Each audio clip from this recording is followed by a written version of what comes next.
What's up, human? My name is Damix and I'm trying out all of the games from the Xbox GamePass. Each game I'm gonna be trying will be streamed on Twitch and Kick, so you can watch me live as well. If you'd like to watch me finish the game, you can drop a like and a comment. Since I'm gonna be playing all of the games from the Xbox GamePass, let's call this series a Game-Through.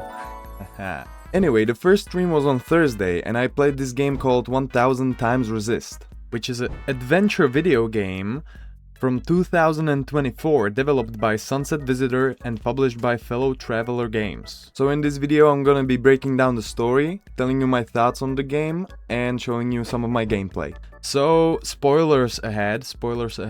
If you actually want to play this game, you should not watch this video. Since the game doesn't introduce itself, let me introduce it for you before we get into the first chapter. Okay, ready? Let's get into it. The player takes the role of a clone named Watcher in a post-apocalyptic far future where aliens have eradicated most of humanity through a global pandemic, leaving only a small society of clones behind. Now we can begin the first chapter. First thing we see when we start the game is this cutscene where we see this woman named Iris doing an incantation. We see some dialogue that doesn't make any sense to us at this point. Then the incantation gets interrupted by Watcher. And I got these three choices to say it, so I said hair to hair. I didn't know what it meant, but apparently it actually meant something in the verse. It's like a quote in the verse. And I guess Watcher was mad about something because she literally rushed and backstabbed Iris. That was the start of the game. 1000xRESIST. Then I appeared in this bizarre place. There were people, but they weren't moving, so I didn't know if they were statues or what. Are these people? Are you alive? Is this a statue or a live person? And there's many of them. Even Iris was here for some reason. I thought I killed her. Then I got into this light and then I guess Watcher from the future showed up in front of me. Bear with me here, this game jumps all over the place. Again, dialogue we don't understand. Then we got transported into the present, I believe. What is happening, dude? Yeah, I don't know either, Damix from the past. Then we had to go down this predetermined path and we found more clones. These clones call each other sisters. We spoke to Knower, Healer, Bang Bang Fire, and at last with Fixer. Knower, Healer, and Bang Bang Fire were trying to cheer us up because we found out that Fixer was leaving. We had the deepest dialogue with Fixer. We found out that there's a train in this universe that works on a closed loop and comes to the town only when Allmother allows it. Okay, who the hell is the Allmother? We also found out that Fixer was called by the Allmother to go to war with occupants. Who the hell are occupants? After all the sentimental dialogue, Fixer decides to end the conversation with this cherry on top. Don't forget to clean up that shit under your bed. What? And that was chapter redacted. Time for chapter 1. First thing we see in this chapter is Watcher standing beside a tree with one of her sisters. Then Watcher woke up in a red classroom. As soon as she woke up, she heard a voice. It was one of her sisters named Principal. That's also the woman she's been standing with earlier. Principal told us that we woke up in a simulation called a communion. Communions are used to observe memories in this universe. And we, as a Watcher, just enacted our function as the observer of memories, I guess. Today is the day you finally enact your function. I'm ready to serve. Principal then told us that we're not going to be observing our memories, but memories of the Allmother. So everyone will see us as the Allmother. We also found out Allmother's name. It's Iris. The one that we backstabbed earlier? Yeah. We need to observe her memories to find out what went wrong. Because the cutscene where Watcher backstabbed Iris was from the future. In the time period we are right now, the Allmother is still alive. This game likes to jump between different time periods, so brace yourself. When you take a look at the year at the bottom left corner, it's not even a real number. The only way I could go is this hallway, where I found my first soldier. We found many of these soldiers around the school and they told us some info about Iris. The soldiers basically told us that Iris is immortal. You're natural, Iris. How does it feel to know you're going to outlive us all? She has clones of herself. You and your I don't know, clones because I should can't start play. a band. And most importantly, she's immune to the disease that eradicated humanity. We couldn't believe it when I first read it. Everyone got sick. Everyone but you. The All-Mother is blessed. The only objective in this chapter was to go inside this gymnasium, but we couldn't because All-Mother didn't experience this area. Because of this, we had a new objective. We needed to find the entity on the rooftop that the secretary device was talking about. While I was searching for the rooftop, I found something interesting written on the ground. The aura of bird. And it led me to something even more interesting. Let me find the bird. Where's the... Pigeon Prime? Hello, young one. Yeah, I found the giant talking pigeon. I thought that nothing can surprise me in this game anymore. Well, I was wrong. I was running around looking for the rooftop, and then I found this soldier and the rooftop right after. Not your playthings, Iris.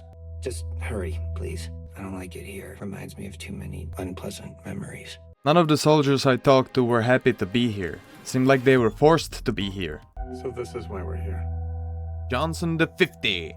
You've put dozens of lives at risk, not least of which your own. What did Iris do? Once we got past Johnson here, we saw this uncanny view. You remember how the fixer was talking about killing occupants? Yeah. Time to help Mom kill some occupants. Yeah, this is an occupant. Occupants are these huge humanoid alien creatures. Instead of having a head, they have this huge halo-like thing, looking like Mahoraga's nine-handled sword.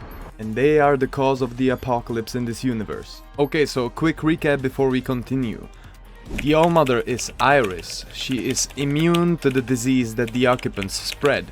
She's immortal, and she has clones of herself. We now know who the occupants are as well. But Iris wasn't always this powerful. Now we're going to learn about her past and who she really was. The entity on the rooftop the secretary device was talking about was this talking picture of a girl named Zhao. Finding this entity started a chain of events. Zhao just told us to come visit again when we remember everything. Then we unlocked the game's first mechanic, swapping between timelines. We time traveled into the year 2047. This is the year when occupants showed for the first time. The occupant is now gone, but we see there are students on the roof. All of these students saw footage of the occupants. Some are astonished and want to praise and worship the occupants, and some are genuinely terrified. Anyway, now we need to find Zhao 3 times in this timeline, but teachers are blocking our way because they don't want the students to cause any more panic among the school. So to progress, we needed to switch timelines. Neat little mechanic, but we didn't need to use it for anything difficult. So I was wandering around the school looking for Zhao. The school was way more lively this time around. I went down this hallway, but these mean girls were blocking my way. I just swapped timelines and walked right past them. I walked into a cafeteria where I found my first Zhao. We had the most awkward conversation ever. They should call me Dumpster Jow. I can call you Dumpster Jow. No. Please don't. You know I eat a lot when I'm sad. Eating cures sadness? No. It just makes you fat. Oh. Yeah. Why are you sad and fat? Why are you sad and fat is crazy, man. Well, every time we have a conversation with Zhao here, it initiates a sequence. In this sequence, we need to find a memory object that reveals a little bit about Iris each time.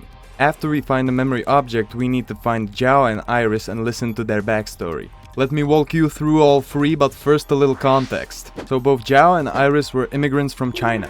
Iris appeared to handle the whole location change way better than Zhao. So Zhao was inspired and looked up to Iris. Zhao was kinda weird, so it was hard for her to make friends. So she latched onto Iris and thought they were best friends, but Iris didn't see it that way. Iris was cold and mean towards Zhao. In this first sequence from the cafeteria, the memory object is this book bag. This book bag belonged to Iris, and we learned that Zhao emptied the contents of this bag on the cafeteria table. I guess Iris had some nasty stuff there because she was embarrassed. It revealed that Iris often denied that she was friends with Zhao. When we listened to the backstory of Iris and Zhao from the cafeteria, we found out that Iris had more friends that she sat with at lunch. But suddenly these friends didn't want to sit at lunch with her. They didn't want to sit with her because they thought immigrants are more likely to carry the disease spread by occupants. Zhao offered a seat to Iris, and even when Iris had nobody to sit with, she still refused, proving her coldness towards Zhao even though Zhao was super nice to her. Second Zhao was locked up in this classroom. Quick time swap and we're in. In this memory sequence we just found a phone. It was only described as comforting for Iris. In the backstory we learned Zhao wanted to be like Iris, so much so she started copying her outfits. She was really latching onto Iris and Iris was annoyed by that. And that was basically it, on to the third one. Third, Zhao locked herself up in this musical classroom. In this memory we found a piano because Iris was learning to play in the past. She also hated the piano and destroyed the one they had at home. It was an ugly, rigid instrument. After they left, you took the instrument apart. The backstory revealed that Zhao was almost in love with Iris. Because they were talking about some guy that Zhao thought was Iris's boyfriend. And she was like, if I were him... It also hinted at Iris hating her mother. Like, is there somebody she likes? You don't know what she's really like. My mom is a coward. Your father was different. But my mom? She's the weakest person I know. Like, what the hell, dude? And this was actually a double sequence, so we got transported. We saw this gigantic golden statue of Iris in the distance, but first we needed to hear another backstory. Yay! Here, Zhao had stained her sweatshirt, and for the first time in her life, Iris was nice to somebody. She offered Zhao her sweatshirt, and Zhao replied, I thought you didn't like when I look like you. And Iris had to be a bitch about that. To be honest, you'll never look like me. Oh. You don't have the resting bitch face. Then they were talking about where they want to go to university, to which Iris replied, as far from my parents as possible. So far, Iris's only character trait is hating everything. Well, time to go to the statue. It seemed like the statue was trying to educate us on what crying is. Then it revealed Iris's mother was traumatized and taught Iris not to cry in public, even when Iris scratched her knee. And what the statue says next is the most important part. The first sign of sickness is watering of the eyes and nose. Every student who showed any sign of tears was sent home. Although the relationship with Iris and Zhao was interesting to learn about, I guess, it didn't really matter to the whole plot. In these sequences and in these conversations, we basically only found out that Iris was a pretty bad person. The only important information was said by this statue in the end. That the first symptoms of this sickness is basically crying. Because when I was going through the school, I found these posters that said, watery eye? Call this number. Also, students washing their hands non-stop because they were worried about getting sick. But I think it was a little bit late already because I spoke to the nurse and... Iris, don't come in here. Someone is sick. He's been attending school for days, hiding his sickness. Why are we all not sick yet? Maybe we can stop it before it's full blown. Yeah, there was a guy already sick and he's been attending school for days while being sick. Yeah, I don't think that's good. Well, after all this cat and mouse with Zhao, we are put back here. We need to talk with the picture and it just says that we need to go to the gymnasium. This dialogue unlocks the third and last timeline in this section. In this timeline we can finally go to the gym. On our way there, our whole simulation, the communion, got interrupted. It's the same... What?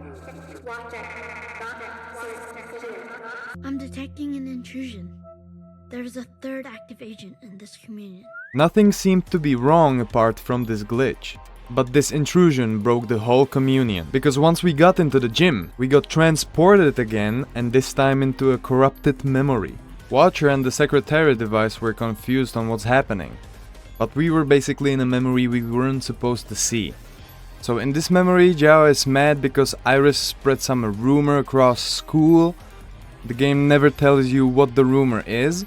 And we were skipping frame by frame over here. We got 16 different timelines, or I should say 16 different frames to jump through. Zhao basically crashed out and we see the snippets of the crash out.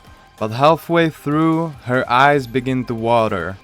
That of course means she got infected, and the symptoms are showing fast. Everything is blurred to her at this point, but she still continues. And she goes on and on and on.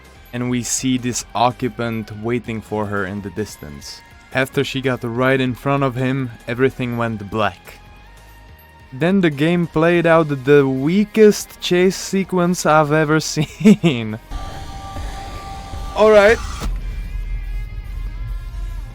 Well, Zhao wasn't looking very good after this. The disease spread very quickly inside her body, and she was wondering, why didn't Iris get infected too? But we already know that Iris is immune. That was basically the end of chapter 1, but we still have one thing to figure out. Who the hell is the intruder? What is this? This is... Watcher. Why is Fixer here? It was Fixer. Fixer hacked our communion to talk to us about something very important. In the redacted chapter we found out that Fixer is going to work for the All-Mother. Well, Fixer found out that it's not all sunshine and rainbows over there, and that the All-Mother is still the same old Iris. She tries to tell Watcher, but Watcher denies all of her claims. She's not like they say.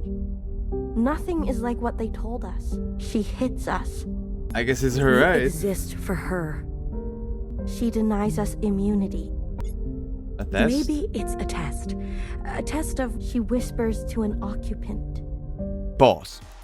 But what does this mean though? Because then she says she has seen it, and she has heard it, and that they were supposed to end the occupants. Not fuck them. Whoa, whoa, whoa. I don't know what to think of this, man. But let's put that aside and let me tell you what did Fixer actually do. The 16 timelines from earlier are actually layers. Fixer added 19 layers so we would be incognito and the principal wouldn't hear us here, because we are inside a communion with Principal. Also, Watcher sees this as a betrayal because Fixer is on the so-called other side. That means she's beyond the train loop and no ordinary clone can get there. Also, communications from the other side are forbidden. So Watcher was like, nah, I'd snitch. And Fixer was like, nah, and Watcher was like, yeah. Now we can finally finish the communion with Principal. This is what would have happened if we entered the gym without Fixer's interruption. We enter the gym and we see countless floating bodies. One sick kid in a school and it's over. We walk through just to see Principal emoting on all of them. Watcher told Principal everything she saw in the memories. All the kids getting sick, the coming of occupants, and how Iris was mean and ungrateful. Principal didn't deny, she instead told Watcher that she's super important and that she's gonna be close to All-Mother, and that the All-Mother trusts her, so she needs to trust her back. And that means no secrets, so snitching time! Watcher spilled the beans on Fixer so fast, man. Principal assured Watcher that Fixer's gonna get punished. The next morning, right as Watcher wakes up, she takes an elevator to the principal's office. There she finds out that the principal's gonna broadcast an announcement on a big screen. Every sister saw the big screen, and it was about Fixer's punishment. Attention to the sky, please. I present to you an artistic rendering of the events, as recounted by the All-Mother herself. Traitor, traitor, bad, bad. This is Watcher providing me with helpful information. This is me forwarding the information to the All-Mother. This is the All-Mother using the information to capture the offending party. Is this all a game? Like in preschool or something? Arrest! I kill you! This is the offending party confessing. This is them burning for their sins. Whoa! Again, in more detail. Yo! Once more. Alright, we get it! Dude. Okay. Didn't expect that. Well, that escalated quickly. Kinda harsh ending of chapter 1 here. Well, I'm not gonna be covering any more of this game in this video, but let's jump to the conclusion. This game is extremely story heavy and I don't really like games without action. We basically just walked around and listened to dialogues. But don't get me wrong, the story and the whole idea was amazing. But it was treating you like you already knew everything about the universe from the start, which was confusing to me. The story was revealing itself later on, like you saw. The story is non-linear and you need to piece a lot of it together. I believe that it explains much more later, but I only played it for 3 hours. And even though I only played it for 3 hours, there was so much information. Honestly, man, having this game as my first long-form video was a nightmare, because I'm a complete rookie who was editing this for a week straight. This was the first game from the Xbox GamePass. Next games I'm gonna be checking out are 33 Immortals and a game preview of 9 Kings. If you want me to try out a specific game from the Game Pass, tell me in the comments. And don't forget to like and subscribe while you're at it. Anyway, if you've made it till the end, my beautiful human, I meow good fortune along your travels. Here, take some catnip. You never know when it could be useful. And remember, human, each time you go and do in goodwill. Have a wonderful rest of the day.